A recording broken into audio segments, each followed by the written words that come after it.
Hey guys, cool blind way back. I'm Rick. I'm Maggie. And we are back with Ghost in the Shell Standalone Complex. Last time, a standalone episode. Yeah, we met Marcello Jarti, and we are slowly expanding the idea of what a person is. True. Yeah, he was a revolutionary who died, but then was kept on living through clones and still continues on, even having an effect on the world despite being like a copy of a process. still inspiring and changing the world. Really interesting episode. Really interesting show. He's apparently got a ghost, so what makes him so different than the rest of us? I don't know. But I can't wait to see what's in store next. So let's go!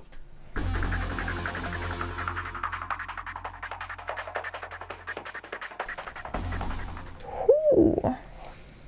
I love this show. Yeah, that's pretty great.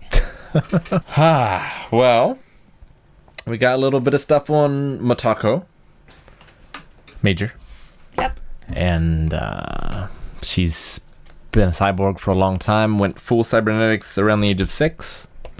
Which they make it sound like that's not an ideal situation. Sounds like it's really challenging. Well, I mean, it's probably pretty dangerous moving chassis regularly. And, I mean, it's just like if a kid has to have a prosthesis. Like, when you first get it, it's like, sure, it fits perfectly then, but the rest of you's constantly growing and having to switch that out because it's going to stop fitting after a while.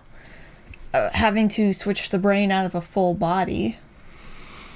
Well, and it, like the show and the book that the name of the show is based off from is all about like mind and body have a connection that like if they're both not there, each is incomplete, sort of thing. So like maybe her mind didn't get a chance to develop normally the way it, Yeah, I could see. She's got her ghost, but it wouldn't have the same perceptions as a person who'd grown up in their own body, basically. To be sure that that's you. Like, what does she's chosen the way she looks. Mm-hmm. What'd she base that off of? I don't know. Yeah. I mean, it could be she's well, and not knowing like her mother or something, I don't know. Like hormones and adrenaline and all these things that are... Oh, yeah, we talked about that before with, like, going through puberty and such like that. Yeah, like if you're on antidepressants or something like that, you can have those same feelings of, like, how much of it is me and how much of it is the drugs. Yeah. Where with this, I feel like it's that, but multiplied by a much greater factor because... Now your cybernetic brain is programmed to deal out those chemicals based on, or is somehow interfaced with this cybernetic body, and like someone is making that decision as to when that happens. Yeah, it's like we're taking the average of a study that we studied like several thousand girls or guys or kids, anybody within this age group, and found that the average of them had this much chemical interference, basically, or activity. And so we're just, like, replicating that in you so you get what is normal. Or abnormal. I mean, yeah. Most of Section 9 seems well above and beyond, like, humanity's peak in one way or another.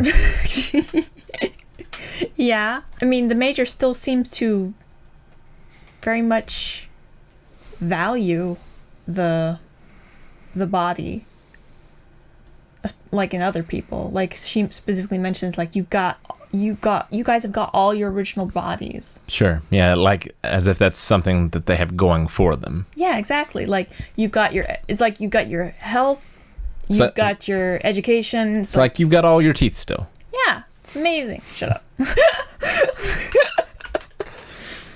Yeah, she wouldn't have had that.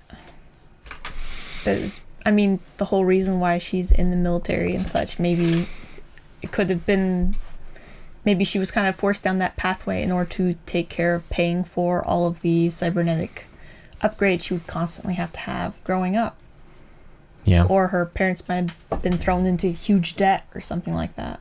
I don't know. I hope we find out, though. Yeah. Like, this is, I feel like, the first taste that we've gotten of who she is as a person and what she values, and I just want more. Mm-hmm. It's a shame that, like, people have to, even in this future, have to resort to, like, buying organs on the black market. Yeah, I definitely thought that too. There's a big money gap between, like, equity. Well, partially that, but just the availability. Like, that boy's parents, who, like, she has that boy's heart, but the boy's parents didn't want her organs used, right?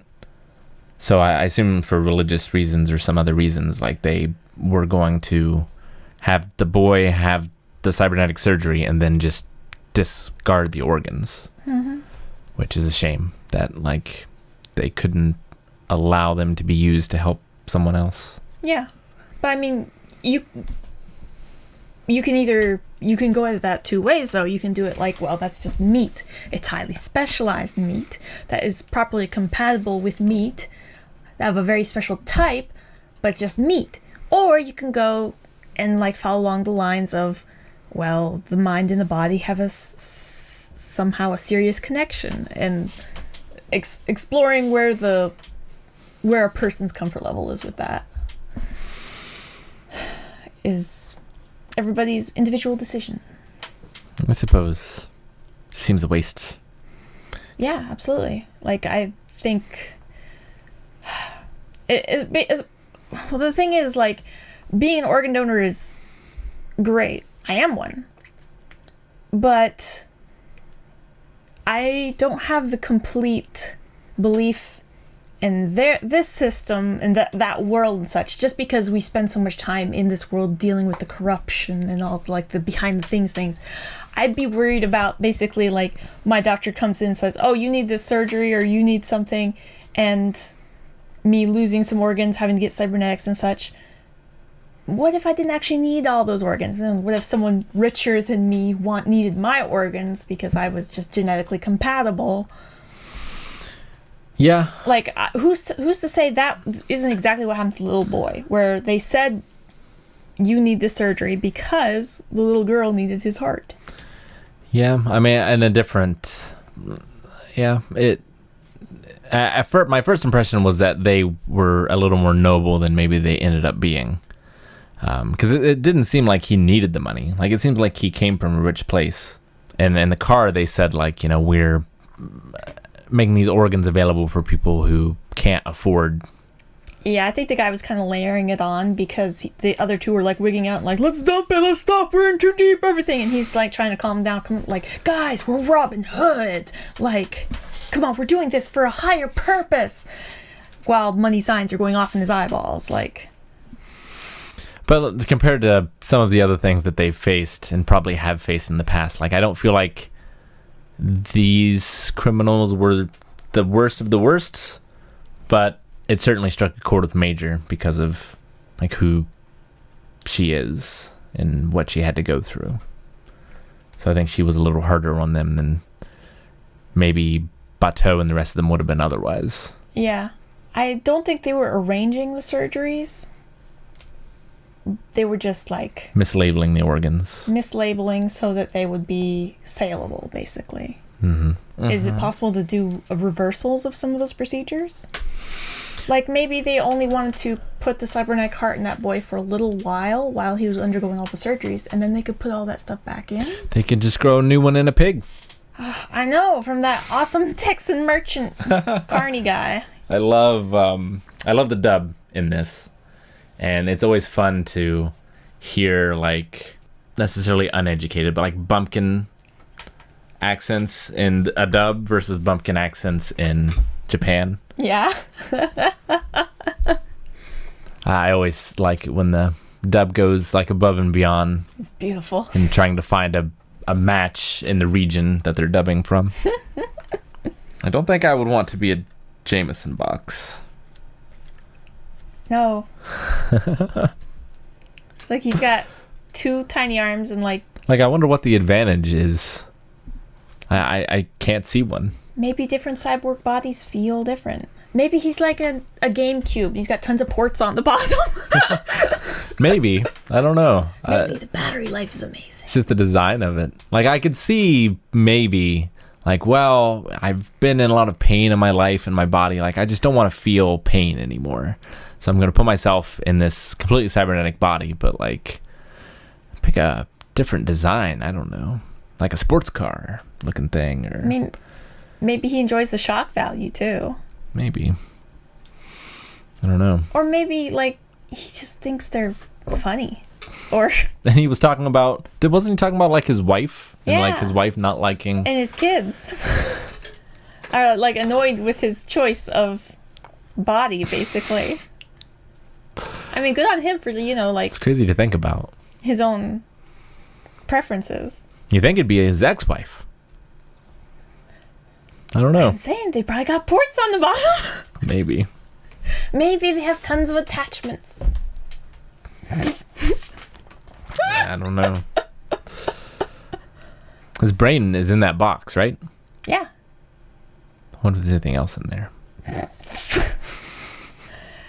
You think, like, maybe he has a TV in there? Maybe he, What? like, keeps drinks cold in there or something. You lift up the lid and it's a mini fridge. It's like R2-D2. It's like one of his little things dispenses drinks. Now, the growing organs in pigs thing, I think that's probably not too far off where we are now.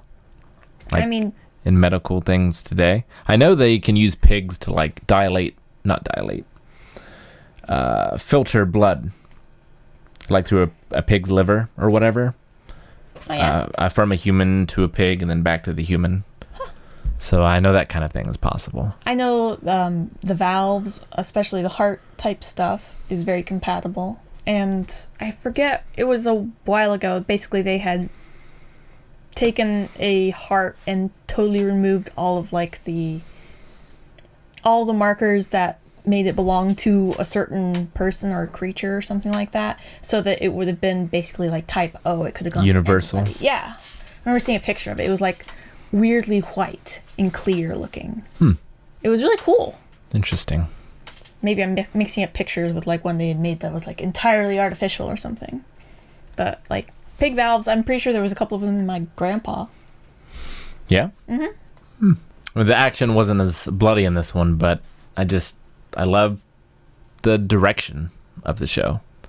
Like, it feels like even when there's dialogue and things, it feels like there's always movement, if that makes sense. Yeah.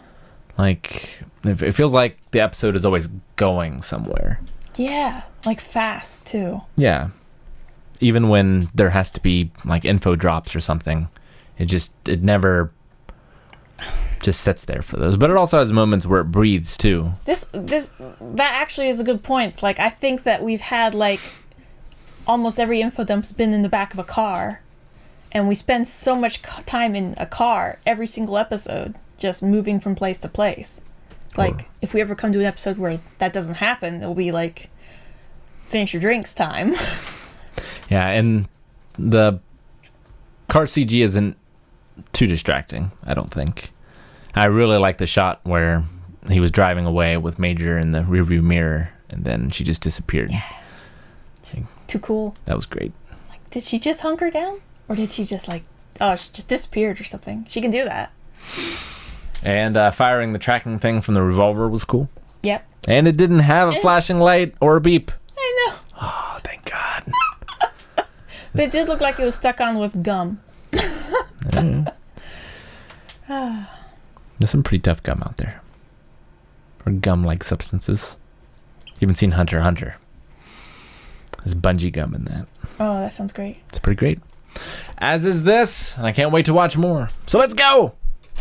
Thank you guys for watching our reaction to Ghost in the Shell Standalone Complex. It's been a fun ride so far, and I can't wait to get to the next one. And if you can't wait, you can head over to patreon.com/blindwave, where you can see the next 4 right now. You can also check that out at blindwave.com, where you can see shirts like this.